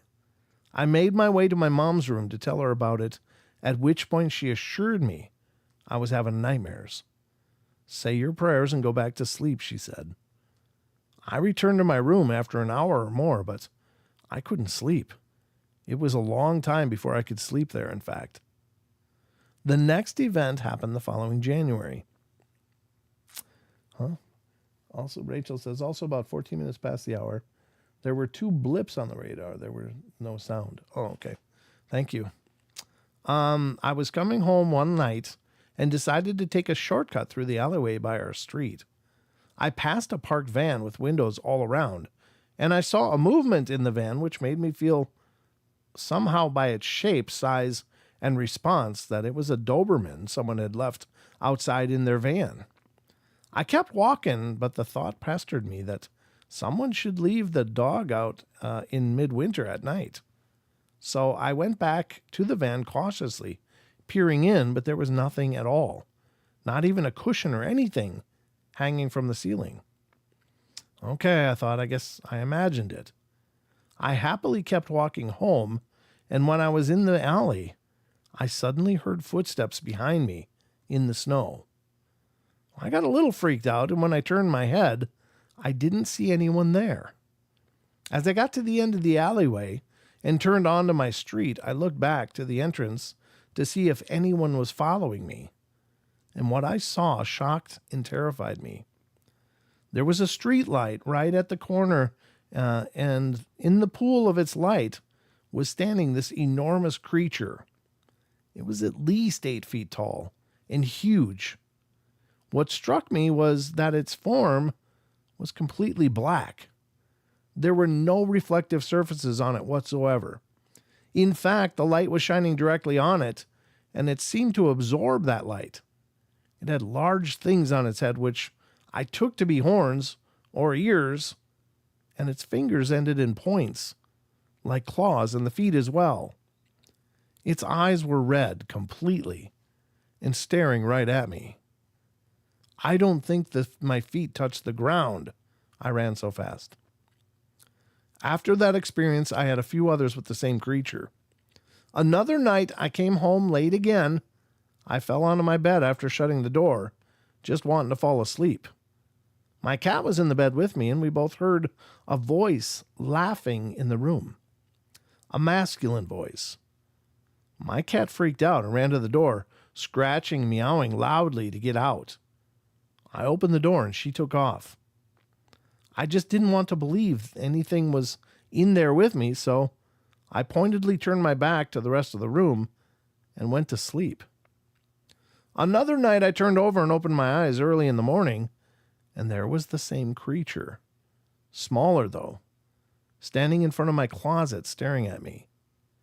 I recall I got really mad and told it to F off and turned around and went back to sleep. Meanwhile, my brother had seen the exact same creature, but he had yellow eyes. He confided to the story to me years later, and when we had left the house and had no knowledge of my experiences. Excuse me. He told me that he had awakened early one morning and found that he had left the light on in his room.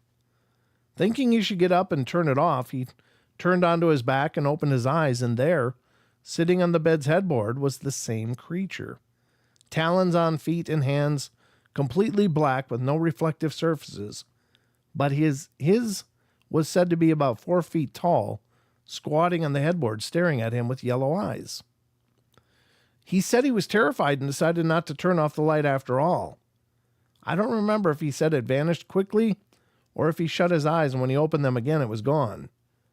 He said he never saw it again, but had other strange experiences in that house. One day we decided we should trade rooms, so I moved all my stuff out to his room and vice versa. I teased him and said he'd have to share my room with a visitor, but he was disbelieving. After I'd moved to his room, I had my last experience in that house. That was in the shadow people realm. I woke up one night to a sound in my room like rustling. I was wide awake because I thought it might be a mouse. I switched on my lamp and looked towards the other end of the room, but seeing and hearing nothing, I lay down again with the light still on. I turned to look at the clock and saw it was 2:20 a.m., and then I saw these 2 large globes of light beyond my nightstand.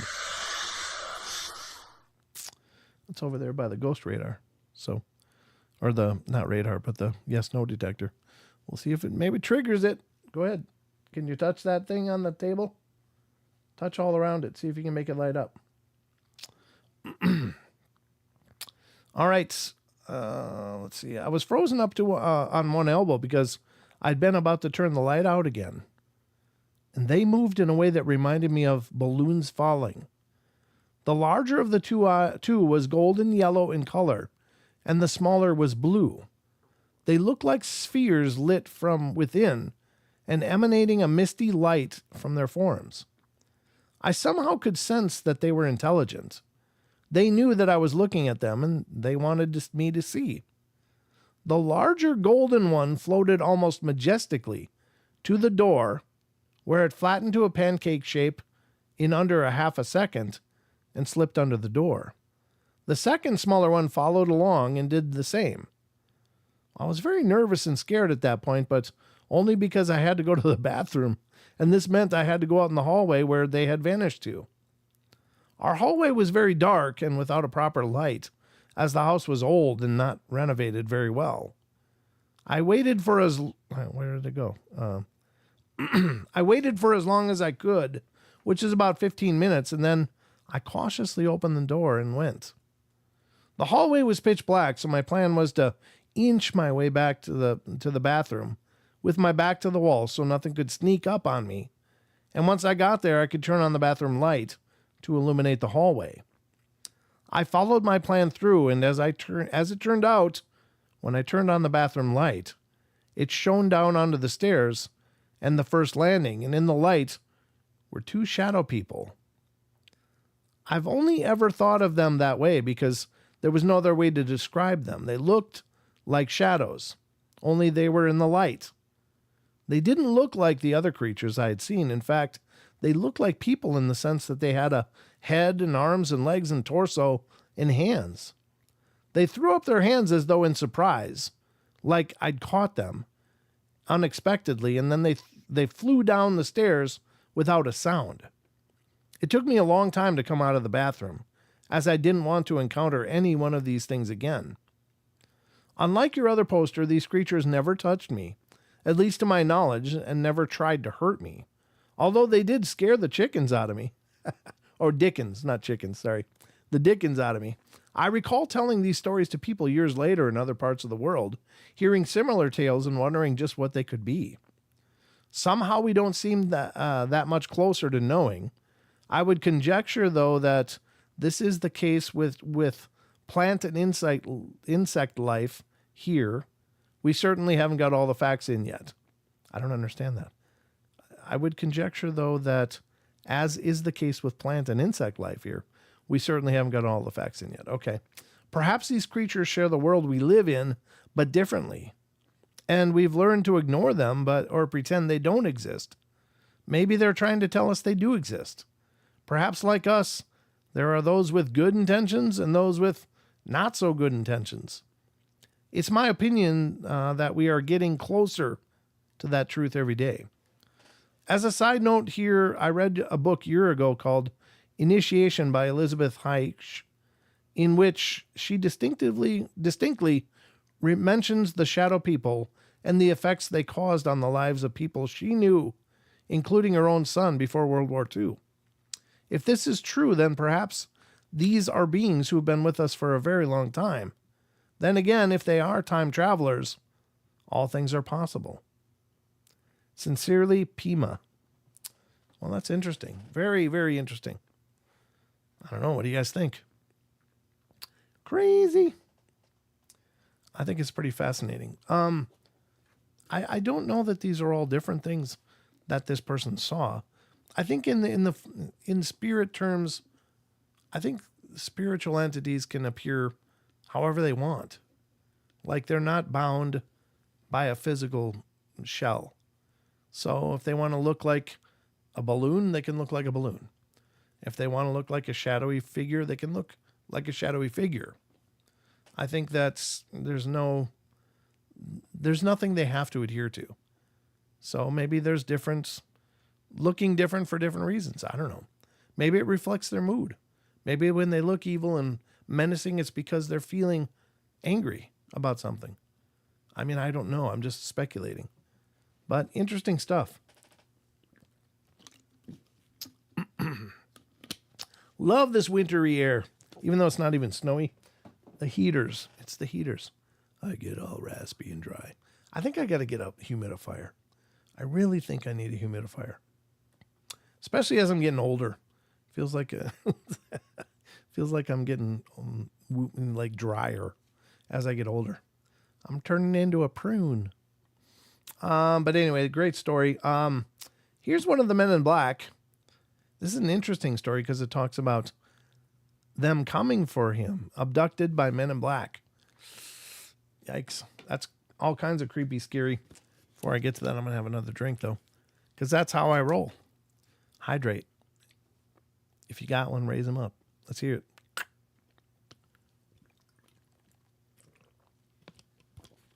This is actually vodka. No, just kidding. It's not. It's just water. Just cool, clean, refreshing water. Maybe I should start drinking soft drinks. Maybe that would keep me moister. It's like water just goes right through me. Like all right. The night they came for me, abducted by the Men in Black. I don't think this is Will Smith. I'm just saying. A college student in rural Pennsylvania experiences an apparent alien encounter. Many years later, he receives a package that contains items that went missing on the night of his abduction. Oof, that's pretty cool. I received the following account. Hello, Mr. Strickler. I was referred to your site by my grandson after I mentioned an incident I had in 1958 when I was a young man going to college in Mont Alto, Pennsylvania. It was late evening and I was in the room sitting in a lounge chair, trying to read and stay awake at the same time. I was near graduation and had a lot of things on my mind. As I sat there, I had a strange feeling like someone was watching me, and I became very restless. After a few minutes, I sensed that, something was on the other side of the closed door to my room. I still can't explain it. So I got up from the chair and went to the door and opened it a bit and looked out. There were two men dressed in black suits, sunglasses, and black fedora hats. They looked like identical twins. They were dark complexioned with Asian eyes, but they were not Asian. As I stood there, they didn't say a word, but I knew that they were talking to me through my mind, saying, "Are you ready?" For some unknown reason, I knew deep down what they were referring to. I was shirtless with only a pair of shorts, so I reached for a jacket. "That will not be necessary. No one will see you." The three of us walked out in the hallway, and suddenly we were standing on a small hill behind the student hall. I noticed the headlights of a car coming down the street and ducked behind the two men. I heard them laughing at me in my mind. "We told you, no one will see you." I was scared and turned away for a minute, wondering if I should try to run. I thought better of it and turned to say something to them and noticed that they were looking up. Well, I followed their gaze and realized that something was suspended above us. I continued to look when an opening appeared in its center and blue-white light came tumbling out of it.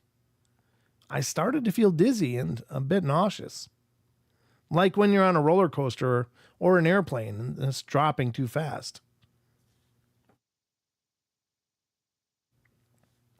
Then I realized we were floating up towards whatever the object was. I must have fainted because I only remember that I was lying on my side when I woke. I raised up and looked around. The entire room was empty except for a small table on which I was sitting. The room was bathed in a soft glow, but had no apparent light source that I could see. And then I heard a female voice say, "He's awake." I looked around to see if I could see anyone, but I saw nothing. About this time, on the far wall, a door appeared and opened. Although the hallway was dark, there was a bluish-white illumination that appeared as though it was materializing. Two shadows seemed to move across the doorway, but I couldn't tell anything about the shapes. I received a mental image of two people approaching, one carrying a tray full of some kind of surgical instruments and syringes. And then I went blank. My next memory was of being back in my room, in my chair reading. I got up and felt like I'd just woken up from a deep sleep, and then I noticed several items were missing, including 3 books and a framed photo of my parents. I have never had any effects that I know of from my experiences, though I've had a remarkably healthy life as well. I'm constantly told I look 20 years younger than my actual age. Oh, that's fantastic. Take me. Just hoover me up now. Let's fix some things. Now, the reason I'm now writing about this, about my encounter, a few days ago, a large box arrived at my daughter's house that was addressed to me. The reason why it was sent to her address is a mystery. Also, there was no return address, but it was shipped from Oakland, California, the state where I now reside. My grandson brought the package to me a day or so later, and while he watched, I opened the box. It contained the 3 missing books and the framed photo of my parents that went missing the night of my encounter. There was also a battered shoebox that looked very familiar, and when I opened the shoebox, there were a variety of small items, pens, buttons, coins, etc., that I realized I had lost at some period in my young life. And that's when I revealed my past experience with my astonished grandson. I'm still confused after receiving the package a few months ago. Who were these men? And what did they want? Have you heard of a similar experience? You have my permission to copy this email. I really need some answers. Thank you so much. From DL. And Lon says, I did talk to DL, though I'm not sure what his thoughts were. He remained fairly quiet. I don't believe that he understands or believes in alien abduction. Were these men possibly men in black or extraterrestrials, or one and the same? That's crazy. How can you go through that and still walk away and not really believe in being abducted? It's like they won't see you. Okay, so we're invisible. Wait, we can't do that. But can they? I mean, you gotta, if you're a logical person, even as reluctant as you may be to admit it, that person's got to know they were abducted, right? Well, at least I think so. Let's go to the next one. I don't know what we got for time here. Yeah, we got enough time for one more. Are you guys enjoying these stories? First of all, I hope you guys are. Hope I'm reading them well. Am I entertaining you with my delivery? I hope you guys enjoy it. I'm right. Good. Hey, Marcus Aurelius. Marcus Aurelius. Good to see you, man. I'm right. Good. I like being right. Rachel's usually right, too. Because she gets it right. Lily Pond already set her clock back. Does that mean we get an extra hour of cryptids? An extra hour? Come on, dudes. I'm slaving away here. No, I'd love to go an extra hour, but I don't think my voice is going to give me an extra hour. So we're just going to go the 2 hours. Sorry.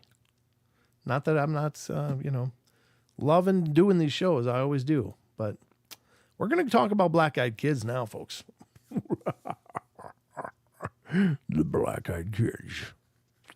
I love them black-eyed kids. Yep, it's time. We're going to talk about them. This is my late night contact with black-eyed kids. Let me rub my eyeballs quick. I got to say, I'm really flattered that you guys would want more show. It's not like, this is almost over. But instead you're like, hey, can we actually go longer? I mean, that's so sweet. Thank you, guys. That feels really good. If you're on that roster, you're entered, Batman. I entered you personally. No, you just got to click on that thread. That's such a bad reference, isn't it? Didn't occur to me until I started reading the responses like, wait, this sounds dirty. Enter me, please. It's like, no, I didn't mean it like that. I really didn't. I didn't think about it. Great show, Planet X. How you doing? Yeah, we're still not done. I got to read about these black-eyed kids, but it's great to meet you. Thanks for coming in. I hope you enjoy it, and I hope you subscribe. Stick around. Become part of the family. That'd be great. My eyes are kind of burning, though. All right, late night contact with black-eyed kids. And I haven't pre-read any of these, so I'm reading them cold with you. So I hope I'm reading them okay. Sometimes I do stumble. But I think, for the most part, I do okay, right? I hope. Nashville, Tennessee student is staying with a friend. While out alone late at night, he encounters a pair of black-eyed kids and has physical contact with both. Ooh. All right. Lon says he received the following account. This incident occurred in June 2019 while I was still living in Nashville, Tennessee. My school had let out and I was staying at a friend's, which between friends and me, I'd drop my stuff off and then wander the neighborhood late at night because I just couldn't sleep. Now, don't get me wrong. I've had plenty of strange things happen to me on my night walks, from the homeless offering me a duck. I don't like a duck, or is that code? To being followed by a car of drunk guys, but this one was different. One night I saw two figures come out of the woods. They looked smaller and younger than me, and I was instantly curious. Well, I followed the kids, staying quiet, and then suddenly, the little girl, she seemed to be younger than the boy, stood in the middle of the road. Of course, I bolt out and tackle her as a car comes. The thing nearly misses both of us, and when I look down, the little girl was more annoyed than happy or grateful. What got my attention was the black eyes. It was like staring into a void. I couldn't look away. As soon as I looked into them, I felt a rush of fear so strong that it overwhelmed everything. So she saved a black-eyed kid. Oh, my God. I still don't know how long that lasted or if anything happened, but the next thing I knew, the boy was ripping me off the girl with surprising strength. By now, I was completely freaked. I couldn't bring myself to check his eyes. Doing what I felt best, I literally slipped his grip and took off sprinting. I could hear them running after me, yelling for me to wait, to stop, and I don't know why, but I almost did. I ended up sprinting through backyards and until I couldn't hear them, before going to my friends. She's the one who told me of black-eyed kids. I'm not crazy. I know it really happened. Yikes. Physical contact. Yeah, good. I don't know. I'd like to think we're somehow misunderstanding these black-eyed kids, but it just doesn't seem like there's much on the positive side with them. Like, it's just not good. What are they doing? I don't know. What do they want? I don't know.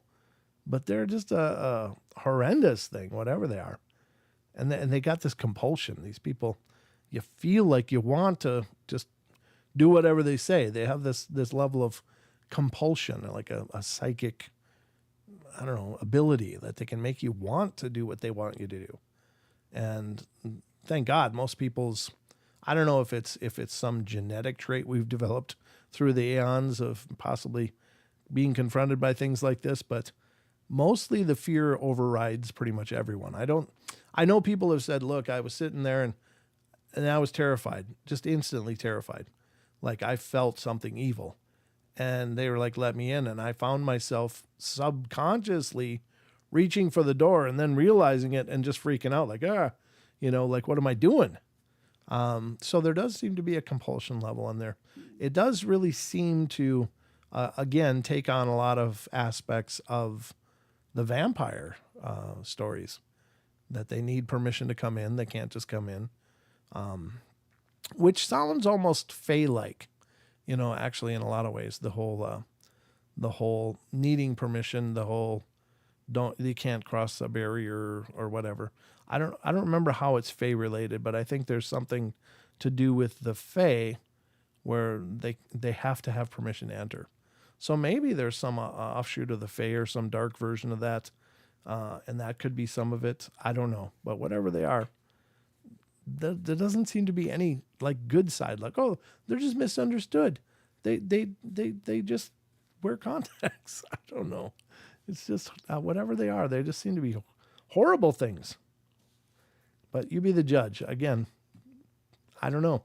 I don't know enough about them, and the thing is, I don't know if anybody knows anything about them other than these just little anecdotal references, and they don't come up often.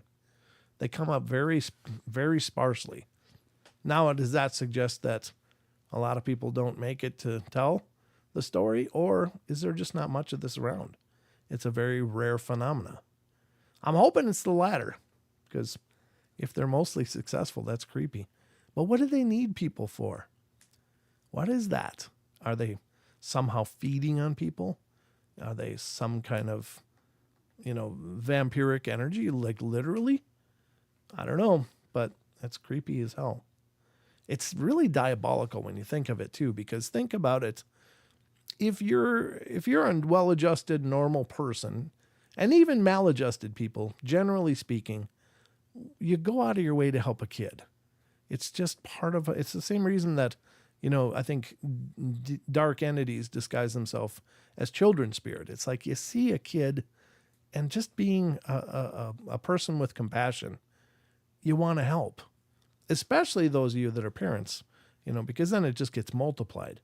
But you just want to help. You want to you want to be a difference. You want to make a difference. So because it seems like these children are in dire consequences of whatever's going on, and so you just want to step in and make it better. But that's also the first. It's the first classic kind of predation. Is you pretend to be injured, draw them in, and then you attack. There's so many things in nature, like that's not a leaf, that's a bug, that's not a flower, that's a mantis. If you go over there, little bug, you're going to get eaten. But it looks like a flower, so it must be okay, and so on and so forth. But I don't know, crazy stuff. Black-eyed kids are really a freaky phenomena, whatever they are. And we don't, unfortunately, have time for anything more as far as stories go. However, there's still time to talk. Because, I love you guys. I'll just be right out there. I'm gonna just put the L word out there. Love you guys, and I mean it. You guys have been great. As always, thank you for being here, being a part of the journey. I just really do love doing these shows. Again, I guess it's daylight savings time, as was stated in the chat. So if you don't have the automatic clocks, like my computer and phone do it for me. So the only thing I got to do is update the microwave and the stove. So that's good. But I guess we're going to get more daylight, thank God, because it seems to be getting dark all the time. And, that's the other part about these cold months is the warm months are so long. The days are so long. The sun's coming up at like 4 a.m. and it's just setting at 10 p.m. And there's all that day and warmth and ability to do things in between. But up here, and now again, I'm in the north tip of Idaho, in a mountain valley. So like I got mountains all around. So, I mean, and not only does it get dark quick, but the sun sets like an hour earlier because they run into mountains. You don't just settle down on the plains, but it's literally just getting light a little bit at 7 a.m. and it's getting dark again in the winter months at 4 p.m. So it's like, it's just a handful of hours where the sun's even out. I don't know. It's just like, man, what the hell? You guys are always freezing your butts off. I know. I don't like it. I just mean to go somewhere warmer. Dub 45. Hi, y'all. Howdy to you. Thanks for coming in, Dub 45. Great to see you. Marcus Aurelius, it's good to see you again, brother. I've missed you. Hope you've been good, man. Chucky, what are you guys saying? That really is a place, huh? Thanks for giving us the stories. Yeah, you bet, Barbara. I love doing it. There's plenty of earth animals that have evolved to find their way into a nest home of other creatures. A bug egg that looks like a seed carried into an ant nest. Yeah, I mean, no doubt. I mean, there's even plants that have evolved predation, like those fungus that ants will eat, and then it infects the ant, and they go in the hive and infects more ants, and the other ants have learned to recognize those ones that are fungused because they're being controlled by the fungus. It's like, oh my God, it's just so diabolical. So they carry these ants infected and dump them off where they eventually turn into more mushrooms. It's like, God, I don't get it. There's those weird worms that can be found in mantises, and they put them in water, and all of a sudden this, 15-inch worm comes out of it, and it's been controlling the mantis. It's like, oh God, so creepy. So it's not surprising. Miss seeing the lives. I miss seeing the lives too. Miss seeing you here, Eliza. I'm glad you made it. Up in the foothills of Alberta, sunset is an hour early on the regular. Yeah, it's about right here too. That's about right. Brent, are we supposed to see warmer weather this winter because of El Nino? God, I hope so. I don't know though, Colleen. I sure hope so. Oof, I'm just not built for cold anymore. I think I'm going to get some of those full spectrum bulbs. They're supposed to help deal with the seasonal affective disorder. I don't know that that's what I have, but I'm just going to try it because having that full spectrum light may help. I don't know. I hope so, for what it's worth. But yeah, I'm glad to have you back. Thank you. Glad that you came back. That's a nice thing. I always, through the course of doing this show, I've had many people come and they'll be a part of the audience for years, and then just over time they drift off, and it's just the way of it all. I mean, I don't know. There's so much to see on the internet, so I don't take umbrage with that. I mean, it's just human nature.